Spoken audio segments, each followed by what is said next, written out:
दैवं दैवं दैवं येव अपरे येव अपरे येव अपरे यज्ञं यज्ञं यज्ञं योगिनः योगिनः योगिनः पर्युपासते पर्युपासते पर्युपासते ब्रह्माग्नौ ब्रह्माग्नौ ब्रह्माग्नौ अपरे यज्ञम् अपरे यज्ञम् अपरे यज्ञम् यज्ञेन यज्ञेन यज्ञेन एव उपजुह्वति एव उपजुह्वति एव उपजुह्वति दैवमेवापरे यज्ञम्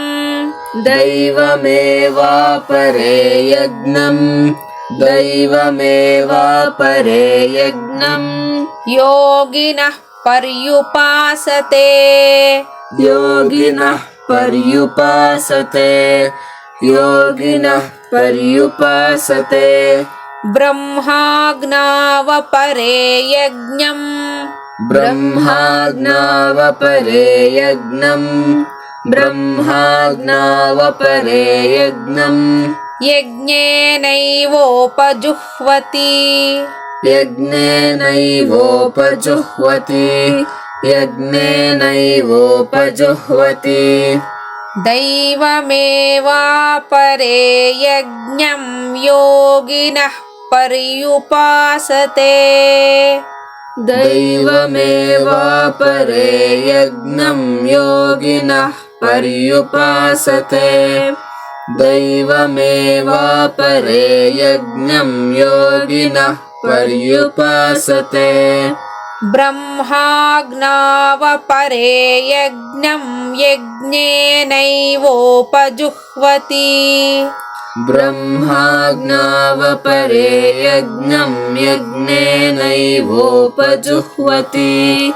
ब्रह्माग्नावपरे यज्ञं यज्ञेनैवोपजुह्वति दैवमेवापरे यज्ञम् योगिनः पर्युपासते ब्रह्माग्नावपरे यज्ञम् यज्ञेनैवोपजुह्वति दैवमेवापरे यज्ञं योगिनः पर्युपासते ब्रह्माग्नावपरे यज्ञं यज्ञेनैवोपजुह्वति दैवमेवापरे यज्ञं योगिनः पर्युपासते ब्रह्माग्नावपरे यज्ञं यज्ञेनैवोपजुह्वति दैवमेवापरे यज्ञम् योगिनः पर्युपासते ಬ್ರಹ್ಮಾಗ್ನಾವಪರೆ ಯಜ್ಞಂ ಯಜ್ಞೇನೈವೋಪಜುಹ್ವತಿ. ಆಚಾರ್ಯರು ಭಾಷ್ಯವನ್ನು ಬರೀತಾರೆ. ದೈವಮೇವ ದೇವಾಹ ಇಜ್ಯಂತೆ ಯೇನ ಯಜ್ಞೇನ ಅಸೌ ದೈವೋ ಯಜ್ಞಃ ತಮೇವ ಅಪರೇ ಯಜ್ಞಂ ಯೋಗಿನಃ ಕರ್ಮಿಣಃ ಪರ್ಯುಪಾಸತೆ ಕುರ್ವಂತಿ ಇತ್ಯರ್ಥಃ. ಬ್ರಹ್ಮಾಗ್ನೌ ಸತ್ಯಂ ಜ್ಞಾನಮನಂತಂ ಬ್ರಹ್ಮ ವಿಜ್ಞಾನಮಾನಂದಂ ಬ್ರಹ್ಮ ಯತ್ ಸಾಕ್ಷಾತ್ ಪರೋಕ್ಷಾತ್ ಬ್ರಹ್ಮ ಯ ಆತ್ಮ ಸರ್ವಾಂತರಃ ಇತ್ಯಾದಿ ವಚನೋಕ್ತಂ. ಹೀಗೆ ಆಚಾರ್ಯರು ಹೇಳ್ಕೊಂಡು ಹೇಳ್ತಾರೆ ಅಶನಾಯಾದಿ ಸರ್ವ ಸಂಸಾರ ಧರ್ಮ ವರ್ಜಿತಂ ನೇತಿ ನೇತಿ ಇತಿ ನಿರಸ್ತಾಶೇಷ ವಿಶೇಷಂ ಬ್ರಹ್ಮ ಶಬ್ದೇನ ಉಚ್ಯತೆ ಬ್ರಹ್ಮ ಚ ತತ್ ಅಗ್ನಿಶ್ಚ.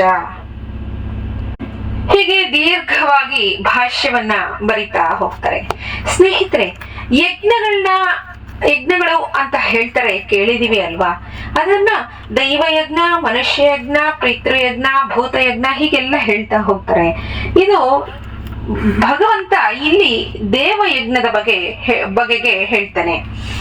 ದೇವತೆಗಳನ್ನ ಕುರಿತು ಯಜ್ಞ ಮಾಡೋದು ಯಾವ ಯಜ್ಞದಿಂದಲೋ ಅದು ದೈವಯಜ್ಞ. ಈ ಯಜ್ಞವನ್ನೇ ಕೆಲವರು ಯೋಗಿಗಳು ಅಂದ್ರೆ ಕರ್ಮಿಗಳು ಯಾರು ಮಾಡ್ತಾರೋ ಅವರು ಉಪಾಸನೆ ಮಾಡ್ತಾರೆ ಅಂತ ಅರ್ಥ. ಬ್ರಹ್ಮಾಗ್ನಿಯಲ್ಲಿ ದೇವತೆಗಳನ್ನ ಕುರಿತು ಯಜ್ಞ ಮಾಡೋದು ಒಂದಾದ್ರೆ, ಭಗವಂತ ಇಲ್ಲಿ ಹೇಳ್ತಾನೆ ಯಾವ ರೀತಿಯದು ಅದು ಯಜ್ಞ. ನಾವು ಹಿಂದಿನ ಶ್ಲೋಕವನ್ನ ಕೇಳಿದಿವಿ, ಸರ್ವವೂ ಬ್ರಹ್ಮವೇ ಅಂದಮೇಲೆ ಆ ಬ್ರಹ್ಮಾಗ್ನಿಯಲ್ಲಿ ಉಪಯೋಗಿಸುವಂಥ ಸ್ರುವ ಆಜ್ಯ ಎಲ್ಲವೂ ಬ್ರಹ್ಮವೇ. ಆ ಯಜ್ಞವನ್ನ ಕರ್ಮವನ್ನ ಮಾಡೋನು ಬ್ರಹ್ಮನೇ ಆಗಿರ್ತಾನೆ ಅಂತ ಭಗವಂತ ಹೇಳಿದಾನೆ. ಬ್ರಹ್ಮಾಗ್ನಿಯಲ್ಲಿ ನಾವು ಏನ್ ಹೇಳ್ತೀವಿ, ಸತ್ಯಂ ಜ್ಞಾನಂ ಅನಂತಂ ಬ್ರಹ್ಮ ಅನ್ನೋದೇ ಬ್ರಹ್ಮವಾಗಿರೋದು. ವಿಜ್ಞಾನವೂ ಆನಂದವೂ ಆಗಿರೋದೇ ಅದು ಬ್ರಹ್ಮವೇ. ಯಾವುದು ಎಲ್ಲದರ ಒಳಗೆ ಅಡಗಿದ್ಯೋ ಅದು ಬ್ರಹ್ಮ, ಅದೇ ಆತ್ಮ ಅಂತಾರೆ ಜ್ಞಾನಿಗಳು. ಯಾವುದಕ್ಕೆ ಸಂಸಾರದ ಶಾರೀರಿಕ ಧರ್ಮಗಳಾದ ಹಸಿವು ಮುಂತಾದವುಗಳು ಇಲ್ವೋ ಅದೇ ಬ್ರಹ್ಮ. ಬ್ರಹ್ಮನಿಗೆ ಯಾವುದೂ ಇಲ್ಲ. ಯಾಕೆ ನಾವು ಹೇಳ್ತೀವ, ನಾವು ತಿಂದ್ರೆ ಆತ್ಮತೃಪ್ತಿ ಆಗತ್ತೆ, ನಮಗೆ ಶಾರೀರಿಕವಾಗಿ ಅದು ತೃಪ್ತಿ ಅಷ್ಟೇ. ನಾವು ಜ್ಞಾನವನ್ನ ಸಂಪಾದನೆ ಮಾಡಿದ್ರೆ ಮಾತ್ರ ಆಗ ಅದು ಆತ್ಮತೃಪ್ತಿ ಅಂತ ಅನ್ನಿಸ್ಕೊಳುತ್ತೆ. ಯಾಕೆ? ಅಲ್ಲಿ ಈಶ್ವರಾರ್ಪಣ ಬುದ್ಧಿ ಇರತ್ತೆ. ಬ್ರಹ್ಮನಿಗೋಸ್ಕರ ಅಂದ್ರೆ ಒಬ್ಬ ಒಂದು ಪರತತ್ವದ ಚಿಂತನೆ ನಮಗೆ ಅಲ್ಲಿ ಇರತ್ತೆ. ಶಾರೀರಿಕವಾಗಿ ಯಾವುದೂ ಇರೋದಿಲ್ಲ. ಈ ಶಾರೀರಿಕವಾಗಿರುವಂತ ಹಸಿವು ಮುಂತಾದವು ಅಲ್ಲಿ ಇಲ್ಲ. ಬ್ರಹ್ಮ ಅನ್ನೋ ಅಗ್ನಿಯಾದ್ರಿಂದ ಅದು ಬ್ರಹ್ಮಾಗ್ನಿ ಅಂತ ಅನ್ನಿಸ್ಕೊಳ್ತು. ಅಗ್ನಿಯಲ್ಲಿ ಹೋಮ ಮಾಡಿದ ದ್ರವ್ಯ ಅಗ್ನಿಯೇ ಆಗಿಬಿಡೋ ಹೇಗೆ ಆಗತ್ತೋ ಹಾಗೆ ಬ್ರಹ್ಮಾಗ್ನಿಯಲ್ಲಿ ಜ್ಞಾನದಿಂದ ಹೋಮ ಮಾಡಿದ ಆತ್ಮ ಬ್ರಹ್ಮರೂಪನೇ ಆಗ್ತಾನೆ ಅನ್ನೋದು ಒಂದು ಮತ. ಏನ್ ಹೀಗಂದ್ರೆ, ಅಗ್ನಿಯಲ್ಲಿ ಹೋಮ ಮಾಡಿದ ದ್ರವ್ಯ ಅಗ್ನಿಯೇ ಆಗ್ಬಿಡೋ ಹಾಗೆ. ಈಗ ಎಷ್ಟೊಂದು ಚರು ಹಾಕ್ತಾರೆ, ತುಪ್ಪ ಹಾಕ್ತಾರೆ, ಆಮೇಲಿಂದ ಅರಳು, ಎಳ್ಳು ಎಲ್ಲಾನು ಉಪಯೋಗಿಸ್ಕೊಂಡು ಹೋಮವನ್ನ ಮಾಡ್ತಾರೆ. ಅಗ್ನಿಗೆ ಆಹುತಿಯನ್ನು ನೀಡಿದಾಗ ಅದು ಉರಿಯತ್ತೆ. ನಾವ್ ಏನು ದ್ರವ್ಯ ಹಾಕಿರ್ತೀವೋ ಅದು. ಅವಾಗ ಅಲ್ಲಿ ನಾವು ಇದು ಆಜ್ಯ ಅಂದ್ರೆ ತುಪ್ಪ, ಇದು ಅರಳು, ಇದು ಬೆಲ್ಲದ ಅನ್ನ, ಇದು ಚರು ಅಂತ ಹುಡುಕಿ ಹೇಳಕ್ಕಾಗತ್ತ? ಆಗಲ್ಲ. ಯಾಕೆ? ಅಗ್ನಿಯಲ್ಲಿ ಅದು ಸೇರಿ ಹೋಗಿ ಅಗ್ನಿಯೇ ಆಗ್ಬಿಟ್ಟಿರತ್ತೆ ಆ ದ್ರವ್ಯಗಳನ್ನು. ಬ್ರಹ್ಮಾರ್ಪಣಂ ಅಂತ ಮುಂತಾಗಿ ಇರೋ ಶ್ಲೋಕದಲ್ಲಿ ಉಪಕ್ರಮವಾಗಿರೋ ಈ ಸರಿಯಾದ ಆತ್ಮ ಜ್ಞಾನ ಅನ್ನೋ ಯಜ್ಞವನ್ನ ಭಗವಂತ ಹೇಳ್ತಾ ಹೋಗ್ತಾನೆ. ಏನದು? ಯಾದಕ್ಕೆ? ಬ್ರಹ್ಮಾರ್ಪಣಂ ಬ್ರಹ್ಮ ಹವಿಹಿ ಬ್ರಹ್ಮಾಗ್ನೋ ಬ್ರಹ್ಮಣಾಹುತಂ ಬ್ರಹ್ಮ ಬ್ರಹ್ಮ ಬ್ರಹ್ಮ ಬ್ರಹ್ಮ ಬ್ರಹ್ಮೈವತೇನ ಗಂತವ್ಯಂ ಬ್ರಹ್ಮಕರ್ಮ ಸಮಾಧಿನ. ಮಾಡೋನ್ಗೆ ಬ್ರಹ್ಮಕರ್ಮ ಸಮಾಧಿ, ಅಲ್ಲಿ ಅವನು ತನ್ನನ್ನ ತಾನು ತೊಡಗಿಸ್ಕೊಂಡಿರ್ತಾನೆ, ಬ್ರಹ್ಮನೇ ಆಗಿರ್ತಾನೆ. ಬ್ರಹ್ಮ ಬ್ರಹ್ಮ ಅಂತ ಬರ್ತಾ ಹೋಗುತ್ತೆ. ಯಾಕೆ ಹೀಗೆ ಹೇಳ್ತಾನೆ ಭಗವಂತ?